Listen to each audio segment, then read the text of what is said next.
বিষ্ণু ইসা ইসলাম একবার সাহাবীদের সাথে কথা বলতেছেন এভাবে হেলান দিয়ে, শুনতেছেন? বিশ্বনবী হেলান দিয়ে বলেন, আলা উনাব্বিউকুম বিআকবারিল কাবায়ের, সবচেয়ে বড় কবিরা গুনাহ কোনটা তোমরা জানো নাকি? সাহাবারা বললেন, আপনি সবচাইতে ভালো জানেন ইয়া রাসূলুল্লাহ, আপনি বলেন। বিশ্বনবী বললেন, সবচাইতে বড় কবিরা গুনাহ আল্লাহর সাথে শিরক করা, হেলান দিয়ে। 2 নম্বরে উকুকুল ওয়ালিদাইন, মাতা পিতার অবাধ্য হওয়া। 3 নম্বরটা যখন বলবেন হেলান থেকে উঠলেন এভাবে, সিরিয়াস। 3টা কবিরা গুনাহ তোমাদের বলবো না, বলেন। 2টা বলছে হেলান দিয়ে, একটা হচ্ছে আল্লাহর সাথে শিরক করা, 2 নাম্বার হচ্ছে মাতা পিতার অবাধ্য হওয়া। 3 নাম্বারটা যখন বলবেন, ওয়াকানা মুত্তাকিয়ান, তিনি হেলান দেওয়া ছিলেন, ফাজালাসা, সিরিয়াস হয়ে বসলেন।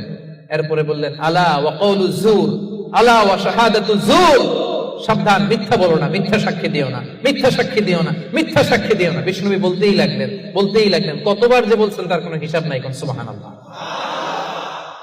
সিরিয়াস, খুবই সিরিয়াস।